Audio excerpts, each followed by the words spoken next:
నేను ఈ డిమాండ్ పెట్టిందే తెలంగాణ జాగృతి నుండి, బీఆర్ఎస్ పార్టీ నుండి కాదు.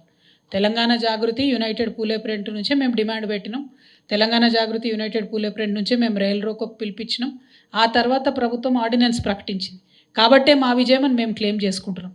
బీఆర్ఎస్ పార్టీ డిమాండ్ చేయలేదు కాబట్టి అది మా డిమాండ్ కాదా అని అన్నారు. అది వాళ్ళు కూడా కరెక్టే ఉన్నారు. సో క్లారిటీ మా ఇద్దరికి ఉంది. మీరు కన్ఫ్యూజ్ అవుతున్నారు. సో కన్ఫ్యూజ్ అయ్యే పని లేదు. డెఫినెట్గా అల్టిమేట్గా ప్రజా సంఘాలుగా జాగృతి చేసిన, ఒక పొలిటికల్ పార్టీగా బీఆర్ఎస్ చేసిన, బీసీల కోసమే చేస్తున్నాం కాబట్టి తప్పకుండా ఒక ముందడుగుగా భావించాలని చెప్పి మిమ్మల్ని కోరుతా ఉన్నా. మంచి క్వశ్చన్. నేనేమంటున్నా అంటే కొద్దిగా ఆన్సర్ లాంగ్ ఉంటుంది, ఓపిక గినాలే. కేసీఆర్ గారు ఉన్నటువంటి సందర్భంలో ఎన్నికలకు పోవాలని కోర్టు ఇప్పుడు ఎట్లయితే సెప్టెంబర్ 30 లోపల డేట్ ఇచ్చిందో అప్పుడు కూడా 100 రోజులలో ఎన్నికలు పెట్టాలని డేట్ ఇచ్చింది. ఆ డేట్ ఇచ్చినటువంటి సందర్భంలో ఉన్న పరిస్థితి ఏంటి అంటే 50% అనే కోర్ట్ సీలింగ్ అప్పుడు బ్రేక్ అవ్వలేదు. ఇప్పుడున్న పరిస్థితి ఏంటి? ఈడబ్ల్యూఎస్ రిజర్వేషన్ తర్వాత 50% అనే సీలింగ్ లేదు. ఇప్పుడు ఈ క్షణంలో మనందరం మాట్లాడుతున్న ఈ క్షణంలో కూడా మన రాష్ట్రంలో మోర్ దెన్ 50% మనం రిజర్వేషన్స్ ఇస్తున్నాం ఆల్రెడీ. సో 50% అనే సీలింగ్ ఇప్పుడు బ్రేక్ అయింది. అప్పుడు కేసీఆర్ గారు ఉన్నప్పుడు ఆ సీలింగ్ బ్రేక్ కాలేదు. 1. 2, కేసీఆర్ గారి హయాంలోనే ఈడబ్ల్యూఎస్ రిజర్వేషన్ ఇంప్లిమెంట్ చేసినా కూడా ఆ తర్వాత ఏం ఎన్నికలు రాలేదు. సో ఆనాడు కేసీఆర్ గారు ముందున్న పరిస్థితి ఏముండే అంటే under 50% after SC ST reservations either బీసీలకు ఇచ్చి ఎలక్షన్కి పోవాలి రిజర్వేషన్, లేదు బీసీలకు ఇవ్వకుండా అన్ని జనరల్ సీట్లకు పోవాలి ఎలక్షన్. కేసీఆర్ గారు ఆనాడు తీసుకున్న నిర్ణయం ఏంటంటే అండర్ 50% ఆఫ్టర్ ఎస్సీ ఎస్టీ, మిగతాది మొత్తం వారు బీసీలకు ఇచ్చిపోయినారు. సో నేనేమంటా అంటే కేసీఆర్ గారు 0% ఉన్న బీసీ రిజర్వేషన్ని 29% ఇచ్చి వారు పోయినరు ఎన్నికలకని నేను అంటున్నా. కవిత గారే ఎందుకు దీక్ష చేపడుతున్నారు? బీఆర్ఎస్ పార్టీ నుంచి నాయకులు ఎందుకు ముందుకు రావట్లేదు దీక్ష చేయడానికి? బ్రదర్, ఒక్కొక్క ఆర్గనైజేషన్స్ ఒక్కొక్క పోరాట పంతా ఉంటుంది. తెలంగాణ జాగృతి దీక్ష చేపట్టడం ఇది ఫస్ట్ టైం కాదు. 13 సంవత్సరాల కింద అసెంబ్లీలో అంబేద్కర్ విగ్రహం పెట్టాలని 48 గంటల పాటు నిరంతర నిరాహార దీక్ష చేసినాం. అప్పుడు కూడా వాటర్ తాగకుండా, అన్నం తినకుండా చేసినాం. సో ఇప్పుడు కూడా 72 గంటలు చేయాలని డెసిషన్ తీసుకున్నాం. బీఆర్ఎస్ పార్టీ పొలిటికల్ పార్టీగా వాళ్ళకు ఒక స్టైల్ ఉంటుంది, వాళ్ళ పంతా ఉంటుంది. వాళ్ళ పంతాలో వాళ్ళు ఉద్యమం చేస్తారు. నా పంతాలో జాగృతి తరఫున నేను చేస్తాను. అంటే ఒక్కటండి, మనము తెలంగాణ బీసీలము, తెలంగాణ ప్రజలం ఆలోచించుకోవాలి. నిర్ద్వంద్వంగా బీజేపీ నాయకులు, అధ్యక్షులు కొత్తగా ఆయన రామచంద్రరావు గారు అసలు పెట్టనే 9th షెడ్యూల్లా అంటారు. ఎందుకు పెట్టరు నాకు అర్థం కాదు. తమిళనాడుకు ఒక న్యాయం, తెలంగాణకు ఒక న్యాయం ఉంటుందా? మరి తమిళనాడులో ఉన్నప్పుడు మీరు బీజేపీ అధికారంలో ఉన్నప్పుడు మీరు తెలంగాణ బిడ్డల తరఫున కొట్లాడాలి కదా, కనీసం ప్రయత్నం చేస్తామనాలి కదా. పెట్టరాదు, సాధ్యం కాదు అని ఆయన ముందే కాని కింద పడే. అప్పుడు ఎట్లా సాధ్యమవుతుంది? అది బీసీ బిడ్డలకు అన్యాయం చేస్తలేరా? ఫస్ట్ విషయం అది దయచేసి గుర్తుపట్టాలి. రెండోది, బీజేపీ ఏమంటుంది మీరు అన్నట్టు బండి సంజయ్ గారు, ముస్లింలది ఉంది కాబట్టి మేము ఇవ్వమంటారు. అసలు ముస్లింలది ఉందని రాష్ట్ర ప్రభుత్వం ఎక్కడ చెప్పింది? మేము కూడా వెతుకుతున్నాం, ఎక్కడన్నా స్టేట్మెంట్ ఇచ్చిరా, సబ్ క్లాసిఫికేషన్ ఇచ్చిరా. ఎందుకంటే నేను అసెంబ్లీలో చర్చలో పాల్గొన్నప్పుడు కౌన్సిల్లో నేను అడిగిన, ఏది బాబు దీనిలో సబ్ క్లాసిఫికేషన్ ఏంది అంటే బిల్లు పాస్ అయిన తర్వాత రూల్స్లో చెప్తాము, ఇప్పుడు చెప్పమని చెప్పి జవాబిచ్చారు. సో ఇక్కడ వీళ్ళు క్లారిటీ ఇయ్యారు, వాళ్ళేమో కన్ఫ్యూజ్ చేస్తున్నారు. అంటే ఇద్దరు పార్టీలు కూడా కలిసి మోసం చేస్తున్నారనే ఈ దీక్ష చేపట్టింది. సత్యాగ్రహానికి బ్రిటిష్ వాళ్ళే తల ఒగ్గినరు. ఈ 2 జాతీయ పార్టీలు ఖచ్చితంగా తల ఒగ్గుతారనే నమ్మకం నాకున్నది. ఎక్కడ లేదు కదా బ్రదర్, క్లారిటీ ఎక్కడ లేదు. ఇంకా అసలు క్లారిటీ ఇవ్వాలనే కోరుతున్నాం ప్రభుత్వాన్ని కూడా. ఎందుకంటే 46% హిందూ బీసీ, 10% ముస్లిమ్స్, 2 కలిపి 56 ఇవ్వాలనే ఫస్ట్ నుంచి డిమాండ్ చేసినాం మేము. కేసీఆర్ గారు కూడా 2014లోనే ముస్లింలకు సపరేట్ రిజర్వేషను, ఎస్టీలకు సపరేట్ రిజర్వేషన్ కింద రెజల్యూషన్ కూడా పెట్టినారు. హిందూ బీసీల రిజర్వేషన్ తీసి ముస్లిమ్స్కి ఇవ్వాలని ఎప్పుడు చెప్పలే, అడిషనల్ రిజర్వేషన్ ఇవ్వాలని ఆల్వేస్ చెప్పినాం. ఇప్పుడు కూడా దానికే కట్టుబడి ఉన్నాం. ప్రతిపక్ష పార్టీలకు సైతం ధీటుగా తెలంగాణ జాగృతి పోరాడుతున్నారు. 6 నిమిషాలు ప్రజా సమస్యలపై పోరాడుతున్నారు. మీకు గతంలో మహిళా బిల్లులు ప్రవేశపెట్టడానికి ఢిల్లీలో పోరాటం చేశారు. ఇప్పుడు బీసీ బిల్లుల కోసం కూడా పోరాటం చేస్తున్నారు. మీరు అక్కడ విజయం సాధించినటువంటి మహిళా బిల్లు ఏదైతే ఉందో బీసీలకు సంబంధించినటువంటి 42%ని విజయం కైవసం చేస్తుందని భావిస్తున్నారా మీరు? 100% ప్రజా ఉద్యమాలకు తల ఒగ్గనటువంటి పార్టీలు ఉండవు కదా. అందుకోసమే గాంధీయన్ మార్గంలో ట్రై చేస్తూ ఉన్నాం.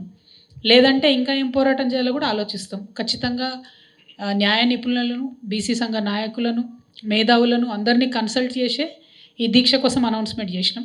రేపు పొద్దున ఒకవేళ దీక్ష తర్వాత కూడా రిజల్ట్ రాలేదంటే ఇంకా ఎట్లా పోరాటం చేయాలో మళ్ళీ ఒకసారి అందరం కూర్చొని మాట్లాడతాం. మాతో పాటు యునైటెడ్ పూలే ఫ్రంట్ సంస్థ ఉంది, వాళ్ళందరం కూడా కూర్చొని మాట్లాడుకొని డెసిషన్ చెప్తాం. మేడం, బీసీల రిజర్వేషన్ గురించి సీరియస్గా పోరాటం చేస్తారు. మీరు బీఆర్ఎస్ పార్టీ ఎమ్మెల్సీగా ఉండి పోరాటం చేస్తున్నారా, లేకపోతే బీఆర్ఎస్ పార్టీ నుంచి పూర్తిగా మీరు దూరమైనట్ట?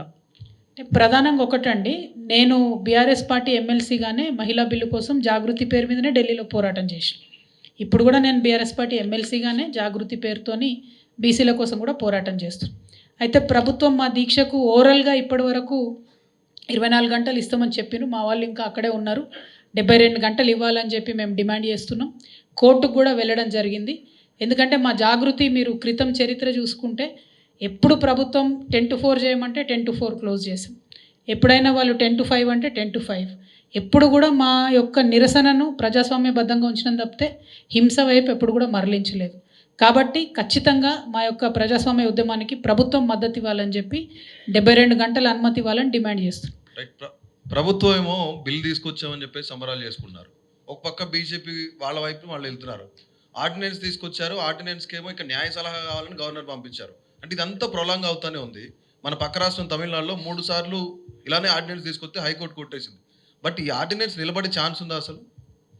ఒకవేళ బీజేపీకి ఏమాత్రం చిత్తశుద్ధి ఉన్నా that is the shortest way for BC reservation అండి. అందుకే బీజేపీ మీద సీరియస్గా డిమాండ్ పెట్టాలి. బీసీ లోకం అంతా కూడా జాగృతం అవ్వాలి. ముఖ్యంగా కేంద్ర ప్రభుత్వంలో మంత్రులుగా కూడా బండి సంజయ్ అన్న గారు, తను కూడా బీసీ సామాజిక వర్గమే, తను ఇంకా బాధ్యత తీసుకోవాలి. లక్ష్మణ్ గారు ఓబీసీ మోర్చా ప్రెసిడెంట్గా ఉన్నారు, వారు బాధ్యత తీసుకోవాలి. ఎందుకంటే ఇది నోటి కాడ దాకా వచ్చింది బుక్క మనకు. ఇది మళ్ళీ లోకల్ బాడీస్, పైదేం కాదు, కేంద్ర ప్రభుత్వం యొక్క దీనిలో సంబంధం ఏం లేదు. యాక్చువల్లీ రాజ్యాంగంలో ఉన్న అనేక ఆర్టికల్స్ సపోర్ట్ చేస్తాయి రాష్ట్రాలు తీసుకోవాలని చెప్పి.